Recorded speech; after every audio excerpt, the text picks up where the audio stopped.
Bonjour et bienvenue à ma vidéo du vendredi. Je pense que vous et moi, nous avons le souci de réussir dans la vie, réussir les choses que l'on entreprend. Alors dans cette vidéo et celle de vendredi suivant, je vais vous donner quelques clés pour réussir les choses que vous entreprendrez. C'est pas quelque chose qui vient de moi, c'est quelque chose que j'ai trouvé dans la Bible, la parole de Dieu, en la lisant, en la méditant, et je vous encourage à prendre à cœur ce qui est écrit là et d'en faire un sujet de prière, parce que si ces choses, vous les acquérez, eh bien, elles vous donneront plus de réussite dans votre vie. Alors le verset que je voudrais méditer avec vous pour aujourd'hui, c'est dans l'Ecclésiaste au chapitre 10, verset 10. Donc c'est facile à retenir, Ecclésiaste 10, 10. Ecclésiaste 10, 10. Et je vous encourage à vous souvenir de ce verset. Voici ce que ce verset dit. Si le fer d'une hache ne coupe plus et si on ne l'aiguise pas, il faut 2 fois plus de force pour frapper. Je pense que vous comprenez. Les instruments tranchants, ils sont faits pour couper, pour réussir la coupe. Mais si notre instrument tranchant, notre couteau, notre tronçonneuse, notre hache est désaffûté, ne coupe plus, eh bien, il va falloir beaucoup plus de force pour arriver à un résultat. Il faudra 2 fois plus de force, dit l'Ecclésiaste, pour frapper, fendre la bûche. Alors, au lieu de perdre son temps, de perdre ses forces à essayer coûte que coûte, il faut veiller à refaire le fil de coupe. Il faut prendre le temps de s'arrêter et déguiser le tranchant de notre hache. Et je vous le promets, je fais pas mal de bois parce que je me chauffe chez moi une partie au bois et j'utilise pour ça une tronçonneuse pour couper. Et je vais vous dire, une tronçonneuse dont la chaîne n'est pas bien aiguisée, ça ne coupe pas bien. Vous pouvez avoir une tronçonneuse puissante, un bon moteur, mais ça va faire de la petite moulure.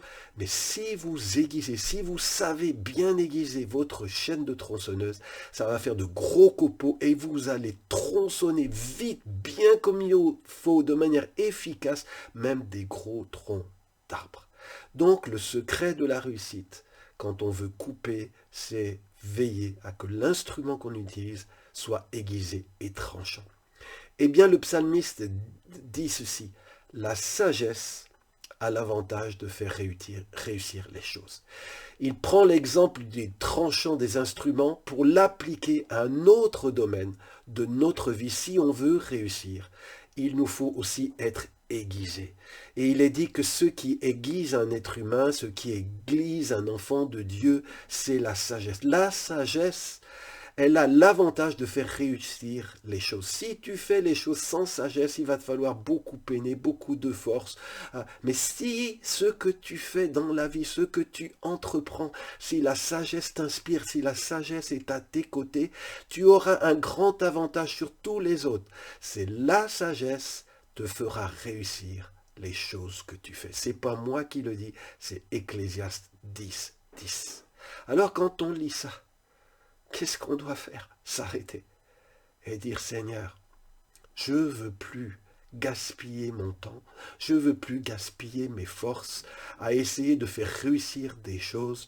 Je veux, Seigneur, te demander la sagesse. Parce que la sagesse me dit ta parole a l'avantage de faire réussir les choses. Seigneur, je ne veux pas être une épée mal aiguisée, une hache, une tronçonneuse mal aiguisée. Je veux être un instrument tranchant dans tes mains, pas tranchant pour faire du mal, tranchant pour faire du bien, tranchant pour faire l'œuvre de Dieu, tranchant pour faire de bonnes choses que Dieu nous a confiées. Mon frère, ma sœur, si dans la Bible, Dieu a mis sur les 66 livres, au moins le livre des Proverbes, le livre de l'Ecclésiaste, 2 livres sur 66 entièrement consacrés à la sagesse, c'est que Dieu à estimer que toi et moi, ce dont nous avons besoin dans la vie, c'est pas seulement de la foi, c'est pas seulement de la puissance du Saint-Esprit, nous avons besoin de la sagesse. On a besoin de la sagesse. Et la meilleure manière d'acquérir la sagesse, c'est de confesser qu'on en manque, qu'elle nous fait défaut, et c'est humblement et avec sincérité, de bonne et juste motivation, de venir à Dieu et de la demander. Dieu dit, vous ne recevez pas dans l'épître de Jacques parce que vous ne demandez pas. Alors je crois, Seigneur, je crois, il est dit dans l'épître de Jacques, si quelqu'un manque de sagesse, et moi je prie souvent pour cela, si quelqu'un manque de sagesse, il est dit qu'il la demande à Dieu, qui donne à tous généreusement sans faire de reproches. Alors vraiment, c'est le désir de Dieu. Il est dit dans la Bible que Dieu, quand il a créé les choses, il ne l'a pas fait avec une épée, une hache mal aiguisée. Il est dit que la sagesse était à ses côtés. La sagesse était son architecte quand Dieu amenait à l'existence toutes les créatures. Tout a été fait avec grande sagesse. La sagesse accompagnait Dieu dans son œuvre créatrice. La sagesse faisait sa joie. La sagesse le conduisait. Alors si Dieu qui est parfait a jugé bon d'avoir la sagesse à ses côtés pour bâtir cet univers, à combien plus forte raison, nous aussi, toi et moi, avons besoin de la sagesse à côté de nous, en nous, avec nous, pour réussir dans les choses que Dieu nous confie. Alors Seigneur, merci pour ce message. Je prie pour mon frère, ma sœur, qui l'écoutera.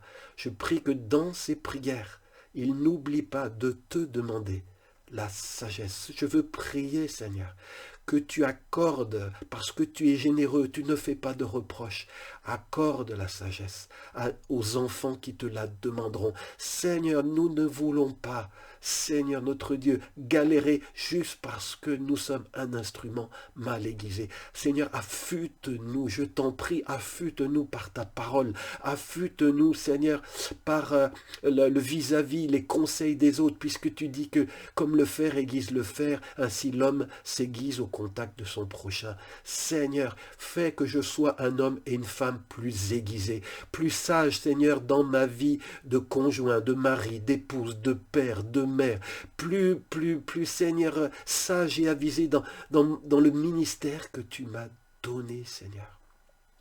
Dans le travail que tu m'as donné, dans les entreprises, les petits commerces que tu m'as confiés. Accorde-moi, Seigneur, je t'en prie. J'ai besoin de toi et je te demande cela au nom de Jésus et pour ta gloire. Bien-aimé, si cette vidéo t'a rappelé quelque chose d'important, que tu vas commencer à prier sérieusement, régulièrement, eh bien, je t'encourage, partage cette vidéo avec quelqu'un qui a besoin de l'entendre. Et je vous donne rendez-vous vendredi prochain pour un nouveau partage.